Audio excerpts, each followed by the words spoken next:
നമസ്കാരം. അരീക്കോട് SOG ക്യാമ്പിലെ commando വിനീതിന്റെ ആത്മഹത്യയിൽ കൂടുതൽ വിവരങ്ങൾ പുറത്തുവരികയാണ്. അസിസ്റ്റന്റ് കമാൻഡന്റ് അജിത്തിന് വിനീതിനോട് വ്യക്തിവൈരാഗ്യമുണ്ടായിരുന്നുവെന്ന് സഹപ്രവർത്തകർ പോലീസിന് മൊഴി നൽകി. ബന്ധുക്കളും അത് ശരിവയ്ക്കുകയാണ്. കഠിന സാഹചര്യങ്ങളിൽ ജനങ്ങൾക്ക് മനോവീര്യം പകർന്നു നൽകേണ്ട പോലീസ് ജോലിഭാരവും മേലുദ്യോഗസ്ഥരുടെ മാനസിക പീഡനവും താങ്ങാനാകാതെ ജീവനൊടുക്കുന്ന വാർത്തകൾ തുടർച്ചയായി വരുന്നത് വലിയ ആശങ്കയുണ്ടാക്കുന്നതാണ്. അതികഠിന പരിശീലനത്തിന് ശേഷം ജോലിയിൽ പ്രവേശിക്കുന്നവർക്ക് പോലും താങ്ങാനാകുന്നതിലും അപ്പുറമാണോ പോലീസ് സേനയിലെ മാനസിക സമ്മർദ്ദം? യഥാർത്ഥ പ്രശ്നം കണ്ടെത്തി അത് പരിഹരിക്കാൻ ആഭ്യന്തര വകുപ്പ് തയ്യാറാകാത്തത് എന്തുകൊണ്ടാണ്? ന്യൂസ് ഈവനിംഗ് വിശദമായി പരിശോധിക്കുന്നു. സ്വാഗതം പ്രേക്ഷകർക്ക്.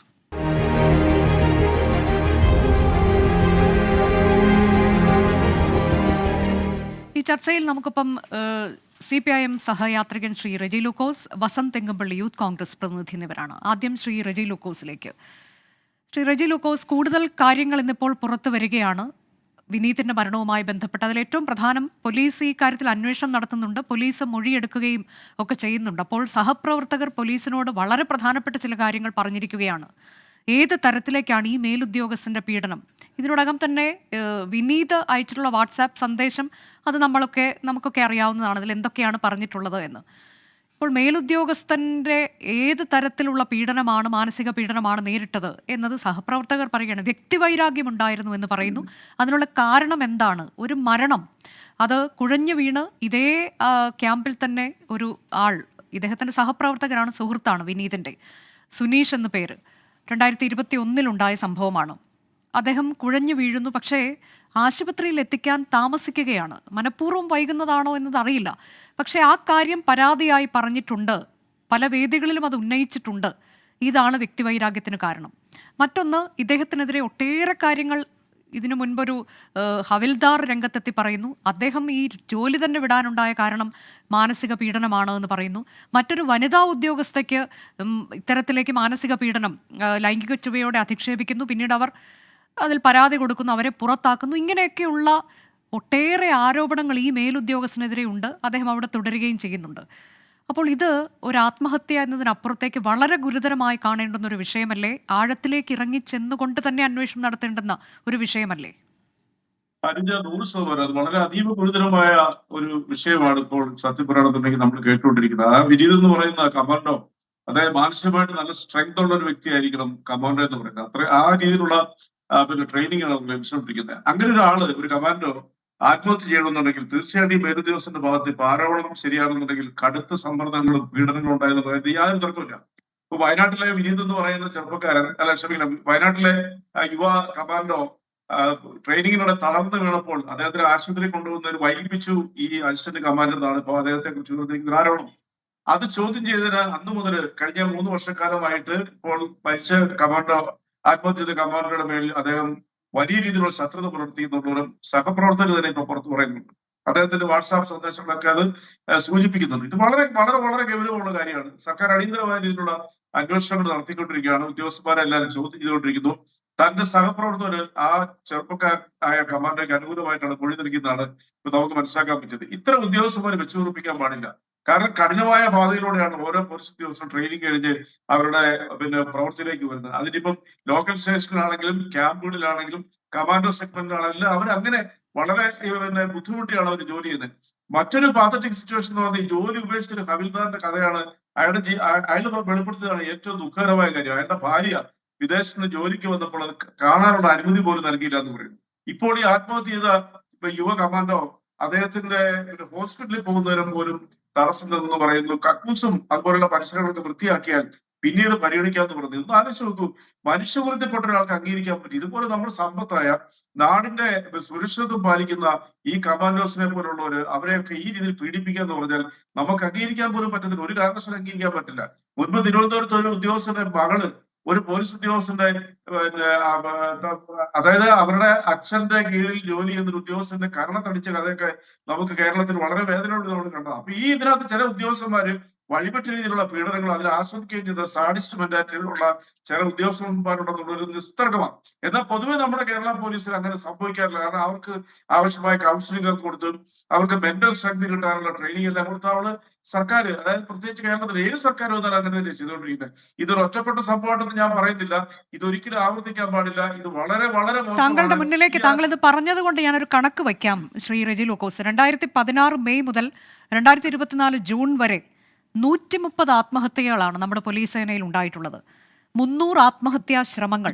900-ലേറെ പോലീസുകാർ VRSന് അപേക്ഷിച്ചു. 200 പേർ VRS എടുത്തു. ഇവർക്ക് താങ്ങാനാവുന്നതിലപ്പുറമാണ് അവരുടെ ജോലിഭാരം, മാനസിക സമ്മർദ്ദം, ഇത്തരത്തിലേക്കുള്ള മേലുദ്യോഗസ്ഥരുടെ പീഡനങ്ങൾ. ഈ മരണമടഞ്ഞു, ഞാനിപ്പോൾ പറഞ്ഞല്ലോ 130 ആത്മഹത്യ, അതിൽ 2 പേർ DYSPമാർ, 7 പേർ CI റാങ്കിലുള്ളവർ, 19 SIമാർ. ഇതാണ് കണക്ക്.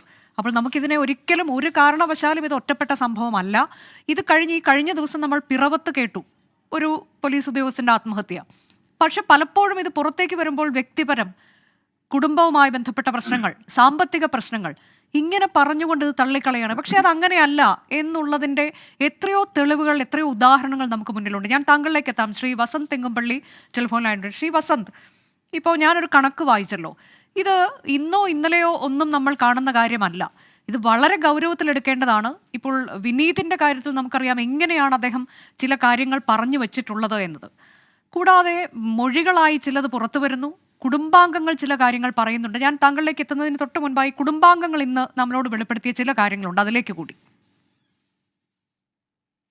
ലീവ് കൊടുക്കാതെ ഭയങ്കര ബുദ്ധിമുട്ടുണ്ട്. അവൻ്റെ വൈഫിനെ കാണിക്കാൻ ലീവ് വെച്ചിട്ട് കൊടുത്തിട്ടില്ല. അപ്പോൾ വന്ന് കുറേ അരീക്കോട് ക്യാമ്പ് പോയാലും ഭയങ്കര പ്രശ്നം ബുദ്ധിമുട്ടുണ്ട് പറഞ്ഞിട്ടുണ്ടായിരുന്നു. ഇതിനു മുമ്പേ അവൻ്റെ കൂടുതൽ ആൾ മരിച്ചിട്ട് അതിന് ആ സാറാ ചോദിച്ചതിൻ്റെ വ്യക്തിപരമായിട്ട് അത് തീർക്കുന്നതാണ് തോന്നുന്നത്. അത് സാർ പക പോക്കിയാണോ? എന്നിട്ട് ഇത്ര അവസാന മെസ്സേജിൽ വരെ ഇവന് ജീവൻ കൊടുത്താണ്. മറ്റേ ഇവൻ്റെ ഇതുവരെ ഇവൻ്റെ കൂട്ടുകാർക്ക് ഇനി സംഭവിക്കൂടെ എന്നില്ലല്ലോ. ഇതിൻ്റെ മുമ്പേ അയച്ചിട്ട് ആ സാറിന് ഒരു പ്രതികരണം ഇതുവരെ വന്നിട്ടില്ല. ശ്രീ വസന്ത് തെങ്ങുംപള്ളി, ഇപ്പോൾ ഇതിനു മുൻപും ഇദ്ദേഹത്തിനെതിരെ പലതരത്തിലുള്ള ആരോപണങ്ങളുണ്ട്. അതൊക്കെ നമ്മളും കണ്ടു കഴിഞ്ഞതാണ്. ഇപ്പോൾ കുടുംബവും പറയുകയാണ് ഇദ്ദേഹം വിനീത് പറഞ്ഞിട്ടുണ്ട് ചില കാര്യങ്ങൾ എന്നുള്ളത്. അങ്ങനെ ഒരാളെ നിർത്തിക്കൊണ്ടുള്ള അന്വേഷണമാണ് നിലവിൽ നടക്കുന്നത്. പല കാര്യങ്ങളും പലപ്പോഴും നമ്മൾ കാണുന്നത് പോലെ ആരോപണ വിധേയരാരോ അവരെ അവിടെ നിലനിർത്തിക്കൊണ്ടുള്ള അന്വേഷണം പല ഘട്ടങ്ങളിലും നമ്മൾ കണ്ടിട്ടുള്ളത് പോലെ തന്നെ ഇവിടെയും അന്വേഷണം നടക്കുന്നുണ്ട്, മൊഴിയെടുക്കൽ നടക്കുന്നുണ്ട്. ഇതിൽ മലപ്പുറം SP പറഞ്ഞിട്ടുള്ളത് റിഫ്രഷ് കോഴ്സിൽ പരാജയപ്പെട്ടതിൻ്റെ നൈരാശ്യം, അതിലുള്ള ആത്മഹത്യ എന്ന തരത്തിലേക്കൊക്കെയാണ്. അപ്പോൾ ഈ തരത്തിലേക്ക് ഒരു അന്വേഷണത്തിൽ നിന്ന് എന്തെങ്കിലും പ്രയോജനം ഉണ്ടാകുമോ ശ്രീ വസന്ത്? ഒരിക്കലുമില്ല അനുജ. കാര്യം അനുജ തന്നെ പറഞ്ഞു വെച്ച കണക്കുണ്ടല്ലോ. 2016 മുതൽ ഇന്ന് വരെ ഈ പോലീസ് സേനയിൽ ആത്മഹത്യ ചെയ്തവർ, ആത്മഹത്യ ശ്രമിച്ചവർ, അല്ലെങ്കിൽ VRS എടുക്കാൻ വേണ്ടി പോലീസ് സേനയിലെ തന്നെ പ്രശ്നങ്ങൾ കാരണമായി ചൂണ്ടിക്കാണിച്ച് അപേക്ഷ നൽകിയവർ അതേതാണ്ട് 1000-ഓളം വരും. 100-120 പേരുടെ ജീവൻ എടുത്തു കഴിഞ്ഞ 7 വർഷക്കാലം 8 വർഷക്കാലം എന്ന് പറയുമ്പോൾ പ്രതിവർഷം 10-20 ഉദ്യോഗസ്ഥരെ നമുക്ക് നഷ്ടപ്പെടുകയാണ്. എന്താണ് പ്രശ്നം? ഈ ഇതിന്റെ ഉള്ളിലെ ഒരു സംഘടനാ ബോധമാണ്. വളരെ കഴിഞ്ഞ കാലങ്ങളിൽ ഒന്നും ഇല്ലാത്ത രീതിയിൽ പോലീസ് സേനയിൽ സംഘടനാ പ്രവർത്തനം ഊർജിതമാക്കുന്നു. അത് സർക്കാരിന് അനുകൂലമായി നിൽക്കുന്നവർ കുറച്ചുപേർ RSS, ഈ 2 വിങ്ങുകളും ചേർന്ന് പോലീസ് സേനയെ ഹൈജാക്ക് ചെയ്തിട്ടുണ്ട്. നോക്കൂ, ഇന്നത്തെ ദിവസത്തിന്റെ ഏറ്റവും വലിയ പ്രത്യേകത എന്താണ്? ഒരു അന്വേഷണ വിധേയമായി മാറ്റി നിർത്തപ്പെട്ട ഉദ്യോഗസ്ഥൻ ഇന്ന് DGP ആയി സ്ഥാനക്കയറ്റം കിട്ടിയ ആളാണ്. എന്ത് സന്ദേശമാണ് പോലീസ് സേനയ്ക്കുള്ളിൽ ഇത്തരം വൃത്തികേട് കാണിക്കുന്നവർക്ക് ഈ സർക്കാർ കൊടുക്കുന്നത് എന്ന് ചോദിക്കണ്ടേ? അല്ല, അതിൽ തെറ്റില്ല എന്നുള്ളതാണ് വിശദീകരണം. അങ്ങനെയൊന്നും പ്രത്യേകിച്ചൊന്നും കണ്ടെത്താൻ കഴിഞ്ഞിട്ടില്ല, അങ്ങനെ എന്തെങ്കിലും റിപ്പോർട്ടുമില്ല. അങ്ങനെ റിപ്പോർട്ട് ഉണ്ടെങ്കിൽ തീർച്ചയായും അദ്ദേഹത്തിനെ പരിഗണിക്കരുത്. ഇവിടെ അങ്ങനെയൊന്നുമില്ല, അതുകൊണ്ട് അതിൽ തെറ്റില്ല എന്നുള്ളതാണ് അതിലുള്ള വിശദീകരണം. അല്ല, അങ്ങനെ പലതരത്തിലുള്ള ക്യാപ്സ്യൂളുകൾ വരുമല്ലോ അനുജ. ഇപ്പൊ ADMന്റെ മരണവുമായി ബന്ധപ്പെട്ട് ഏതൊക്കെ തരത്തിലുള്ള ക്യാപ്സ്യൂളുകളാണ് വെളിയിൽ വന്നത്? അപ്പൊ ക്യാപ്സ്യൂളുകൾക്ക് ഒരു കാലത്തും ക്ഷാമമില്ലാത്ത പാർട്ടിയാണ് CPM-ഉം അവർ ഭരിക്കുന്ന സർക്കാരും. നോക്കൂ, ഒന്നാമതായി ഈ ഗവൺമെന്റിൽ ഒരു ആഭ്യന്തര വകുപ്പ് മന്ത്രി ഉണ്ടോ? ഒന്നാം പിണറായി ഗവൺമെന്റ് വത്സൻ തില്ലങ്കേരി ഉണ്ടായിരുന്നു, അദ്ദേഹമായിരുന്നു ശബരിമലയൊക്കെ നിയന്ത്രിച്ചത്. രണ്ടാം പിണറായി ഗവൺമെന്റിൽ ഒരു ആഭ്യന്തര വകുപ്പില്ല, ആഭ്യന്തര വകുപ്പിന് മന്ത്രി പോലുമില്ല. അവിടെ നിയന്ത്രിക്കുന്ന ഈ ബ്യൂറോക്രാറ്റിക് സ്നോബുകളാണ്. ആ സ്നോബുകൾ DGP മുതൽ ADGP വഴി ഒടുക്കം ഈ ഈ CI മാർക്ക് വരെ ഹുങ്കാണ് താഴെയുള്ള പോലീസ് ഉദ്യോഗസ്ഥരെ വിട്ട് വീട്ടിലേക്ക് മീൻ മേടിപ്പിക്കാൻ, ഭാര്യയുടെ അടിപ്പാവാട കഴുകാൻ. നമ്മൾ ഇതൊക്കെ സിനിമയിലേ കേട്ടിട്ടുള്ളൂ. പക്ഷെ ഇതൊക്കെ നടക്കുന്നുണ്ട് എന്ന് പോലീസ് സേനയിലെ ഉദ്യോഗസ്ഥർ സ്നേഹത്തോടു കൂടി നമ്മളോട് വലിയ വിഷമത്തോടു കൂടി പങ്കുവെക്കുന്നുണ്ട്. പലപ്പോഴും ഇത്തരത്തിൽ എന്താ പറയുന്നത്, ഈ താഴെക്കടയിലുള്ള ഉദ്യോഗസ്ഥർ, പ്രത്യേകിച്ച് സിവിൽ പോലീസ് റാങ്കിലുള്ളവർ, പുതുതായി വരുന്നവർ, ജാതീയമായി താഴെ നിൽക്കുന്നവർ, ഇവരെയൊക്കെ എന്തോ തങ്ങളുടെ മേലുദ്യോഗസ്ഥർക്ക് പണിയെടുക്കാൻ വേണ്ടിയുള്ള ആയുധങ്ങളായി, അവരെ അങ്ങനെ ഒരു ശിപ്പായിമാരായി കാണുന്ന മനോഭാവം ഈ പോലീസ് സേനയ്ക്കുള്ളിലുണ്ട്. അത് ഉണ്ടാക്കിയെടുത്തത് ഞാൻ പറഞ്ഞല്ലോ, ഒരു ആഭ്യന്തര വകുപ്പ് മന്ത്രിയില്ല. ഇങ്ങനെ ഒരു പ്രശ്നം ഉണ്ടായാൽ അതിൻ്റെ അകത്ത് കൃത്യമായ നടപടി ഉണ്ടാകും. ക്യാപ്സ്യൂൾ അല്ല ആവശ്യം. ക്യാപ്സ്യൂൾ ഞങ്ങൾ ഇത് ഇങ്ങനെയായിരുന്നു അതുകൊണ്ട് അങ്ങനെയായിരുന്നു എന്ന് പറയുന്നതല്ല. കൃത്യമായ നടപടി ഉണ്ടാകുമെന്നും സേനയിൽ നിന്ന് മാറ്റി നിർത്തപ്പെടുമെന്നും പെൻഷൻ വാങ്ങില്ല എന്നുള്ള നിർദ്ദേശം കൊടുക്കാൻ ഈ 120 പേർ മരിച്ചിട്ട് ഒരു തവണയെങ്കിലും സർക്കാരിന് സാധിച്ചിട്ടുണ്ടോ? സാധിച്ചിട്ടില്ല. പോലീസ് സേനയ്ക്കുള്ളിൽ ഇരുന്നു കൊണ്ട് തന്നെ RSSന് വിടുപടി ചെയ്യുന്നവർ, പോലീസ് സേനയ്ക്കുള്ളിൽ ഇരുന്നത് കൊണ്ട് തന്നെ CPM-ന് സംസ്ഥാന സമ്മേളനവും ജില്ലാ സമ്മേളനം നടത്താൻ വേണ്ടി റോഡ് ബ്ലോക്ക് ചെയ്ത് പന്തല് കെട്ടാൻ പോകുന്നവർ, ഇങ്ങനെയുള്ളവരെ എല്ലാം അടിക്കടി പ്രൊമോഷനുകളാണ്, അവർക്കെല്ലാം സുഖവാസങ്ങളാണ്.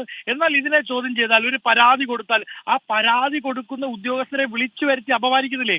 കഴിഞ്ഞ അല്ല, ഇപ്പൊ ഇവിടെയും സംഭവിച്ചത് അങ്ങനെയാണ്. സുനീഷ് എന്നയാൾ, അദ്ദേഹവും ഇതുപോലെ തന്നെ ഒരു കമാൻഡോ ആയിരുന്നു. അദ്ദേഹത്തിന്റെ മരണം കുഴഞ്ഞു വീഴുകയായിരുന്നു. കുഴഞ്ഞു വീണുള്ള മരണമാണ്. കുഴഞ്ഞു വീണ് കഴിഞ്ഞ് ആശുപത്രിയിൽ എത്തിക്കാൻ ഏറെ വൈകി ആശുപത്രിയിലേക്ക് എത്തിക്കുന്നു.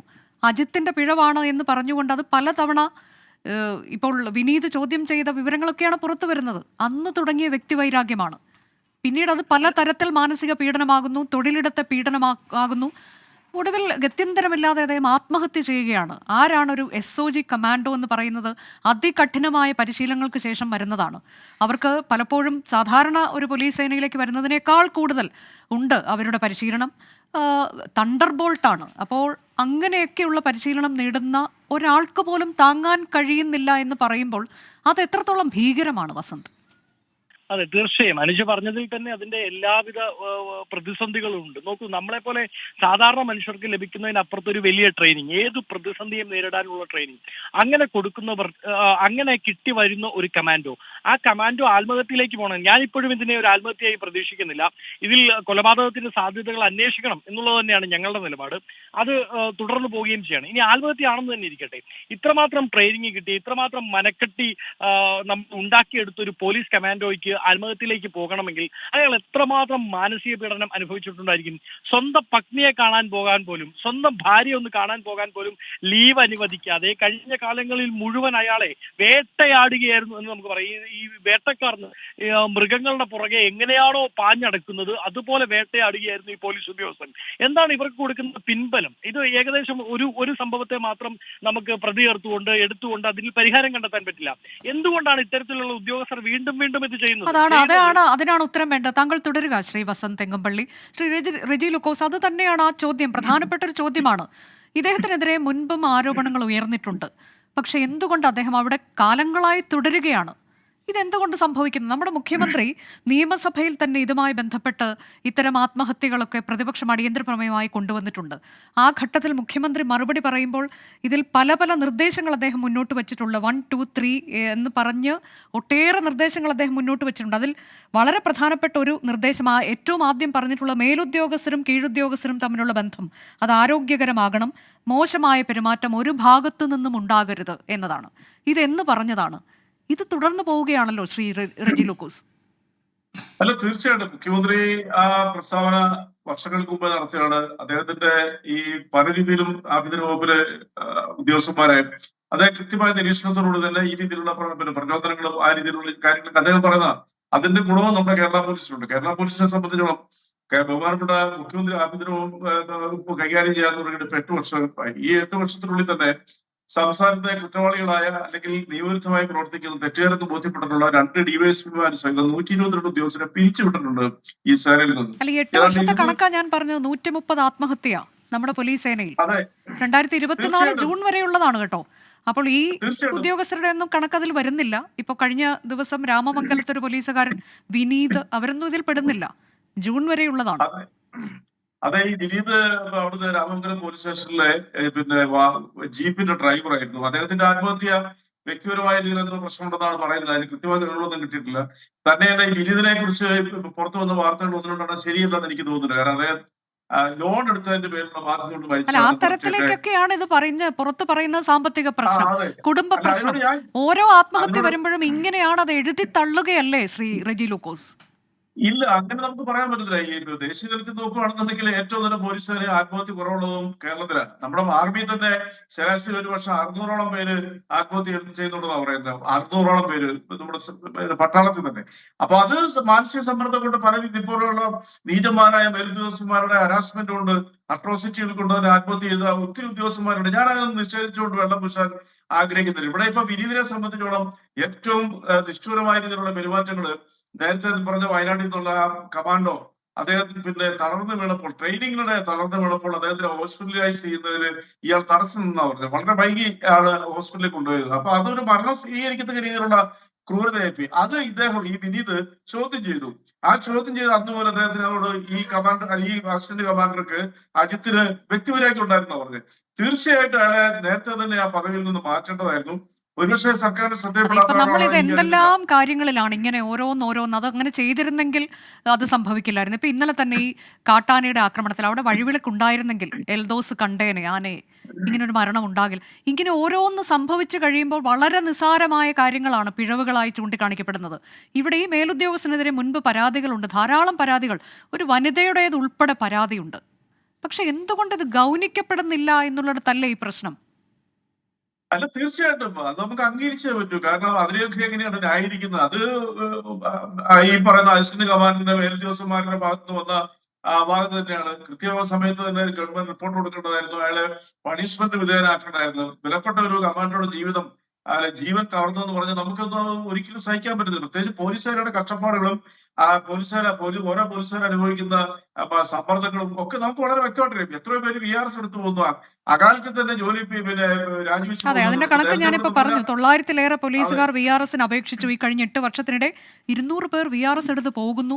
ബിടെക്കും ഒക്കെ കഴിഞ്ഞ ആളുകൾ ചിലർ ഒക്കെ ഇതിലേക്ക് വന്നിട്ട് പകുതി വെച്ച് അവർ മടങ്ങി പോവുകയാണ്. പ്രൊബേഷൻ പീരീഡ് പൂർത്തിയാക്കുന്നതിന് മുൻപ് പൈസ അങ്ങോട്ട് കൊടുത്ത് വേണ്ട എന്ന് വെച്ച് പോകുന്നവർ ഇങ്ങോട്ടേക്ക് ഇപ്പോൾ ഈ പോലീസ് സേനയിലേക്കൊക്കെ ജോലിക്ക് ചേരാൻ പോലും പലർക്കും താല്പര്യമില്ല എന്ന തരത്തിലേക്കൊക്കെ റിപ്പോർട്ട് വരുമ്പോൾ ഇത് വളരെ ആഴത്തിൽ പരിശോധിക്കേണ്ട പ്രശ്നം തന്നെയാണ്. ശ്രീ വസന്ത് തെങ്ങുംപള്ളി, നേരത്തെ ഞാൻ നിയമസഭയിൽ മുഖ്യമന്ത്രി പറഞ്ഞ ചില കാര്യങ്ങൾ അത് ചൂണ്ടിക്കാട്ടിയിരുന്നു. അതിൽ ഏറ്റവും പ്രധാനമായി മേലുദ്യോഗസ്ഥരും കീഴുദ്യോഗസ്ഥരും തമ്മിലുള്ള ബന്ധം അത് ആരോഗ്യകരമാകണമെന്ന് പറയുന്നു. മോശം പെരുമാറ്റം ഒരു ഭാഗത്തു നിന്നും ഉണ്ടാകരുത്, ഇത് മുഖ്യമന്ത്രി പറഞ്ഞിട്ടുള്ള കാര്യമാണ്. അതുപോലെ തന്നെ സേനാംഗങ്ങളുടെ വ്യക്തിപരമായോ കുടുംബപരമായോ ഉള്ള പ്രശ്നങ്ങൾ അത് ജില്ലാ പോലീസ് മേധാവിയുടെ മുന്നിൽ കൊണ്ടുവരണം, അത് പരിഹരിക്കണം എന്നൊക്കെ പറയുന്നു. പിന്നീട് ഏത് തരത്തിലേക്ക് പരിശീലനം വേണം എന്ന് പറഞ്ഞ് അതിന് മാനസിക സംഘർഷം ലഘൂകരിക്കാൻ സ്ട്രെസ് മാനേജ്മെന്റ് പ്രോഗ്രാം, കൂടാതെ മാനസികാരോഗ്യം മെച്ചപ്പെടുത്താനുള്ള പരിപാടി, പരിശീലനം, അങ്ങനെ കുറേ കാര്യങ്ങളൊക്കെ പറയുന്നുണ്ട്. യോഗയൊക്കെ നടത്തണം എന്നൊക്കെ മുഖ്യമന്ത്രി എടുത്തു പറയുന്നുണ്ടായിരുന്നു. പക്ഷെ ഇവിടെ ഏറ്റവും അവസാനമായി ഇതിൽ പറയുന്ന ചില കാര്യങ്ങൾ കൂടിയുണ്ട്. ആത്മഹത്യാ പ്രവണതയും മാനസിക സംഘർഷവും തടയാൻ സേനയിൽ സൗഹാർദ്ദപൂർണമായ അന്തരീക്ഷം ഉണ്ടാകണം. പ്രശ്നങ്ങൾ മനസ്സിലാക്കി മേലുദ്യോഗസ്ഥർ ഇടപെടണം. നല്ല കൂട്ടായ്മയും സൗഹൃദാന്തരീക്ഷവും ഉണ്ടെങ്കിൽ വ്യക്തിപരമായ പ്രശ്നങ്ങളും പരിഹരിക്കാൻ കഴിയും. ഇക്കാര്യത്തിൽ അനാവശ്യ സമ്മർദ്ദവും ഇടപെടലും മാറ്റി നിർത്തിയുള്ള പ്രൊഫഷണൽ സമീപനം ആവശ്യമാണ്. ഇതാണ് മുഖ്യമന്ത്രി പറഞ്ഞത്. ഇവിടെ ഇപ്പോൾ വ്യക്തിപരമായൊന്നും ഒരു പ്രശ്നവും ഇല്ലെങ്കിൽ പോലും ഇങ്ങോട്ടേക്ക് ജോലിക്ക് വന്നു കയറിക്കഴിഞ്ഞുണ്ടാകുന്ന പ്രശ്നങ്ങൾ, അതിനെ അഡ്രസ്സ് ചെയ്യേണ്ടത് ആരാണ്? ഈ വ്യക്തിപരമായ പ്രശ്നങ്ങൾ പോലും പരിഹരിക്കപ്പെടുന്നതിനെ കുറിച്ചാണ് മുഖ്യമന്ത്രി പറഞ്ഞിട്ടുള്ളത്. ഇതൊന്നും ഇല്ലാതെ വരുന്ന ചില ആളുകൾ ഇവിടെ വന്നു കഴിഞ്ഞ് അവർക്ക് ഈ ജോലിയിൽ തുടരാൻ കഴിയാതെ പോകുമ്പോൾ അവർ അനുഭവിക്കുന്ന ആ പ്രശ്നം അതെങ്ങനെ പരിഹരിക്കുമെന്നതിലേക്കല്ലേ സർക്കാരിന്റെ ശ്രദ്ധ പോകേണ്ടത്? വസന്ത്, അനുജ, ഈ വിഷയത്തിൽ മോട്ടിവേഷണൽ ക്ലാസ് അല്ല ആവശ്യം. മുഖ്യമന്ത്രിയുടെ ഒരു മോട്ടിവേഷണൽ ക്ലാസിന്റെ സെഷൻ കൊടുത്താൽ ഈ പ്രശ്നം തീരില്ല. നടപടിയാണ് ആവശ്യം. അത് നയപരമായ തീരുമാനമായിരിക്കണം. നമുക്കറിയാമല്ലോ, പോലീസ് സേന എന്ന് പറയുന്നത് ഒരു സ്ട്രക്ചേർഡ് സിസ്റ്റമാണ്. അത് മോൾ തട്ടിൽ തീരുമാനം എടുക്കപ്പെട്ടാൽ അത് താഴെ വരെ കൃത്യമായി നടപ്പിലാകും. പക്ഷെ അത് നടപ്പിലാവാത്തതിന്റെ പ്രശ്നം സർക്കാർ സംവിധാനം, പ്രത്യേകിച്ച് പിണറായി വിജയന്റെ 2ാം ഗവൺമെന്റും 1ാം ഗവൺമെന്റും ഇത്തരം ഉദ്യോഗസ്ഥർക്ക് കുട പിടിക്കുന്നു എന്നുള്ള അനുഭവം നമ്മുടെ മുമ്പിലുണ്ട്. ഒന്നാമത്തെ പ്രശ്നത്തിലല്ല കേട്ടോ. ഈ 120 ആത്മഹത്യകളുടെയും അനുഭവം എടുത്തു നോക്കൂ. അതിലെല്ലാ കാലത്തും ആത്മഹത്യ ചെയ്തവന്റെ കൂടെയല്ല, വേട്ടക്കാരനൊപ്പമാണ് സർക്കാർ നിൽക്കുന്നത്. ഈ മൂവാറ്റുപുഴയിൽ ഒരു CA ഉണ്ടായിരുന്നു. അദ്ദേഹത്തെ ചില ക്രമവിരുദ്ധ പ്രവർത്തനങ്ങളും പോലീസ് സേനയിൽ തന്നെ പ്രശ്നങ്ങളും കാരണം ഈ സർക്കാർ സസ്പെൻഡ് ചെയ്തു. 1200 പേജുള്ള കുറ്റപത്രമാണ് ഈ സർക്കാരിന്റെ ക്രൈം ബ്രാഞ്ച് ഹൈക്കോടതിയിൽ കൊടുത്തത്. അതിനെ ശ്രദ്ധിക്കുന്ന 1200 പേജുള്ള കുറ്റപത്രം ഒരു സിഐക്കെതിരെ കോടതി കൊടുക്കുകയാണ്. പക്ഷേ ഈ കുറ്റപത്രം കൊടുത്ത് മൂന്നാമത്തെ ദിവസം ഇതേ സർക്കാർ ഇതേ ഉദ്യോഗസ്ഥനെ തിരിച്ചെടുത്തു. എന്തോടുകൂടിയാണെന്നറിയാമോ? പ്രൊമോഷനോടുകൂടി. കഴിഞ്ഞ 4 ദിവസം വീട്ടിൽ പോയിരുന്നില്ലേ, അതിന്റെ വിഷമം തീർക്കാൻ വേണ്ടി പ്രൊമോഷനോടുകൂടി. പോലീസ് സേനയ്ക്കുള്ളിൽ ഗുണ്ടകളെ വളർത്തുകയാണ് ഈ സർക്കാർ. 2 വിഭാഗത്തെയാണ് പിണറായി ഗവൺമെന്റ് ഈ പോലീസിൽ വളർത്തുന്നത്. ഒന്ന്, പോലീസ് സേനയിലെ ഗുണ്ടകൾ, ഗൂൺസ്, പ്രതിപക്ഷത്തെ നേരിടാൻ, യുവജന സംഘടനകളെ നേരിടാൻ കുറെ ഗുണ്ടകളെ വളർത്തുന്നു. പിന്നെ കുറെ പറയുന്നതിൽ വിഷമമുണ്ടെങ്കിൽ പോലും കുറെ ഷണ്ഡന്മാരെ വളർത്തിയെടുക്കുകയാണ്, യാതൊരു പ്രയോജനമില്ലാത്ത. ഒന്നെങ്കിൽ RSS നേതാക്കൾക്ക് റോന്ത് ചുറ്റുമ്പോ കൂടെ പൈലറ്റ് വാഹനമായിട്ട് പോകാൻ, അല്ലെങ്കിൽ ഏതെങ്കിലും മേലുദ്യോഗസ്ഥന്റെ വീട്ടിൽ മീൻ മേടിക്കാൻ, അല്ലെങ്കിൽ അലക്ക് പണിക്ക് പോകാൻ, അങ്ങനെയുള്ള കുറെ ഒരു വകയ്ക്കും കൊള്ളത്തില്ലാത്ത കുറെ പേരെ സ്റ്റെറിലൈസ് ചെയ്യുകയാണ്, വന്ധീകരിക്കുകയാണ് ഈ സർക്കാർ. ഒന്നെങ്കിൽ അവരുടെ ഇംഗിതത്തിനനുസരിച്ച് അവർക്ക് വേണ്ടി വടിയെടുത്ത് ലാത്തിയെടുത്ത് പണിയെടുത്തോണം, അല്ലെങ്കിൽ അവരുടെ ഇംഗിതത്തിന് വഴങ്ങുന്നില്ലെങ്കിൽ ചുപ്പുരഹോ മിണ്ടാതെ ആ മൂലയ്ക്ക് ഒരു പണിയും ചെയ്യാതിരുന്നോണം. അല്ലാത്തവരെ എല്ലാം മേലുദ്യോഗസ്ഥരെ ഉപയോഗിച്ച്, ഇവരുടെ കൂടെ നിൽക്കുന്ന സംഘടനാ നേതാക്കളെ ഉപയോഗിച്ച് ഭീഷണിപ്പെടുത്തി അവരെ ഇല്ലായ്മ ചെയ്യുകയാണ്. അതുകൊണ്ട് ഈ വിഷയത്തിൽ ആവശ്യം നയപരമായ ഒരു തീരുമാനമാണ്. എന്താണ് മാറ്റം ഉണ്ടാക്കാൻ സാധിക്കുക? നയപരമായ ഒരു തീരുമാനം ഉണ്ടാകണം. ഇന്ന് ഈ ആത്മഹത്യ നടന്നിട്ട് നേരത്തോട് നേരമാവുന്നു, ഇതുവരെ ഒരു ആക്ഷൻ ആ ഉദ്യോഗസ്ഥനെതിരെ പോലീസ്. അതാണ് ശ്രീ രജി ലൂക്കോസ്, എന്തുകൊണ്ട് ഇപ്പോൾ ഈ ആരോപണ വിധേയൻ ഒരാളുണ്ടല്ലോ, അയാൾ ഇപ്പോഴും അവിടെ തുടരുന്നുണ്ട്? അല്ല അനുജ, അയക്കെതിരെ നടപടി ഉറപ്പാ. അന്വേഷണം ദ്രുതഗതിയിൽ തന്നെ നടന്നുകൊണ്ടിരിക്കുകയാണ്. കമാൻഡോസിന്റെ എല്ലാം പിന്നെ മൊഴിയെടുത്തു, ഉദ്യോഗസ്ഥന്മാരെല്ലാം മൊഴിയെടുത്തു. ആ മൊഴിയെടുപ്പിൽ നിന്നും ചോർന്നു കിട്ടിയ വിവരങ്ങളാണ് ഇപ്പോൾ നമ്മൾ ചർച്ച ചെയ്യുന്നത്. കഴിഞ്ഞ 6 വർഷമായിട്ട് തുടർച്ചയായിട്ട് ഇന്ത്യയിലെ ബന്ധുക്കൾ നമ്മളോട് പറയുന്നുണ്ട്, അതായത് വിനീത് ചില കാര്യങ്ങളൊക്കെ വ്യക്തമാക്കുന്നുണ്ട് ബന്ധുക്കളോടും. അത് തീർച്ചയായിട്ടും അത് ഞാൻ കേട്ടിരുന്നു. അതാണല്ലോ നമ്മളിപ്പോ ഈ ചർച്ച ചെയ്യുന്നത്. അതായത് ഞാൻ പറഞ്ഞു കൊടുത്തിരിക്കുന്നത്, കഴിഞ്ഞ 6 വർഷമായിട്ട് തുടർച്ചയായിട്ട് ഇന്ത്യയിലെ ഏറ്റവും നല്ല പോലീസ് സേനയായിട്ട് തെരഞ്ഞെടുത്തിരിക്കുന്ന കേന്ദ്ര ആഭ്യന്തര വകുപ്പ് കേരള സേനയാണ്. തന്നെയുമല്ല, നമ്മുടെ സേനയെ ഏറ്റവും മോശമായി ആക്ഷേപിക്കുന്ന പദങ്ങളൊക്കെ ഉപയോഗിക്കുമ്പോൾ ഇവര് ഭരിച്ചിരുന്ന കാലത്ത് TP സെൻകുമാറിന്റെ ഭാഗത്തുനിന്ന് ഒരു നടപടി ഉണ്ടായി. അതൊരു പക്ഷേ അനുജ ഓർക്കുന്നുണ്ടാവും. കേരള യൂണിവേഴ്സിറ്റിയുടെ ക്യാമ്പസിനുള്ളിൽ ഒരു ഭിത്തിയിൽ ഒരു സാധാ കോൺസ്റ്റബിൾ, ഒരു പാവപ്പെട്ട കോൺസ്റ്റബിളിന്റെ കുത്തിന് പിടിച്ച് കഴുത്തിന് പിടിച്ച് പൊക്കിക്കൊണ്ട് അയാൾ പറഞ്ഞ വാക്കുകൾ ഒരു പോലീസ് സേനയിൽ നിന്ന് ലജ്ജയായിരുന്നു. ഇതിപ്പോൾ നമ്മുടെ ഈ സമയം അവസാനിക്കുകയാണ്. അതുകൊണ്ടാണ് ശ്രീ രജി ലൂക്കോസ്, ഇപ്പോൾ യോഗ, കൗൺസിലിംഗ്, ഇങ്ങനെയൊക്കെയുള്ള ചില കാര്യങ്ങൾ ഇതിനോടകം നടപ്പാക്കി കഴിഞ്ഞതാണ്. അത് ഇങ്ങനെയുള്ള കൗൺസിലിംഗ് സെഷനൊക്കെ പോകുമ്പോൾ അത് ഡ്യൂട്ടി കാലയളവായി തന്നെ പരിഗണിക്കണം എന്ന നിർദ്ദേശമുണ്ട്. ഇതെല്ലാം നടപ്പാക്കിയിട്ടും ഒരു മാറ്റവുമില്ല എന്ന് പറയുമ്പോൾ അതിനപ്പുറത്തേക്കാണ് കാര്യങ്ങൾ. അങ്ങനെ ഒരു പുനർവിചിന്തനത്തിലേക്ക് ആഭ്യന്തര വകുപ്പ് കടക്കുമെന്ന് ഇനിയെങ്കിലും നമുക്ക് പ്രതീക്ഷിക്കാൻ കഴിയുമോ? ചുരുങ്ങിയ വാക്കിൽ മറുപടി. അത് തീർച്ചയായിട്ടും ആഭ്യന്തര വകുപ്പ് നല്ല രീതിയിൽ തന്നെയാണ് കേരള പോലീസിനെ കൈകാര്യം ചെയ്യുന്നത്. അപ്പൊ ഇതുപോലെ ഒറ്റപ്പെട്ട വാക്കിയാൽ ഉപയോഗിക്കുന്നില്ല. കാരണം 136 ആളുകൾ ആത്മഹത്യ ചെയ്തിട്ട് സേന അങ്ങനെ പറയുന്നത് അവർക്ക് തന്നെ അവരുടെ മാനസികത തന്നെ നമ്മൾ ചോദ്യം ചെയ്യാൻ തുല്യമാണ്. പക്ഷേ ഇതുപോലത്തെ ചില ഉദ്യോഗസ്ഥന്മാരുണ്ട്. അത് എല്ലാ സേനയിലും ഉണ്ടാവും, എവിടെ ഉണ്ടാവും, നമ്മുടെ ആർമിയിലുണ്ട്, ഒക്കെ ഉണ്ട്. അതിനെ ന്യായീകരിക്കാനൊന്നും പറയുന്നില്ല. അത്രക്കാരെതിരെ കർശനമായ നടപടി സ്വീകരിക്കുന്നതിന്റെ ഭാഗമായിട്ടാണല്ലോ 122 പോലീസ് ഉദ്യോഗസ്ഥന്മാരെ പിരിച്ചുവിട്ടത്. ഈ UDF സർക്കാരിനകത്ത് ഒറ്റ പോലീസ് ഉദ്യോഗസ്ഥരെ പിരിച്ചുവിട്ടിട്ടില്ല. ഏതായാലും കുടുംബം ഇപ്പോൾ ആവശ്യപ്പെടുന്നത് അജിത്തിനെ മാറ്റി നിർത്തിയുള്ള അന്വേഷണം വേണം എന്നുള്ളത് തന്നെയാണ്. നിർണായകമായ വിവരങ്ങൾ പുറത്തു വരുമ്പോൾ കൂടിയാണ് കുടുംബം ഇങ്ങനൊരു ആവശ്യം ഉന്നയിക്കുന്നത് എന്നുള്ളതും വളരെ പ്രധാനപ്പെട്ടതാണ്. വളരെ നന്ദി ചർച്ചയിൽ പങ്കെടുത്ത ശ്രീ രജി ലൂക്കോസ്, വസന്ത് തെങ്ങുംപള്ളി.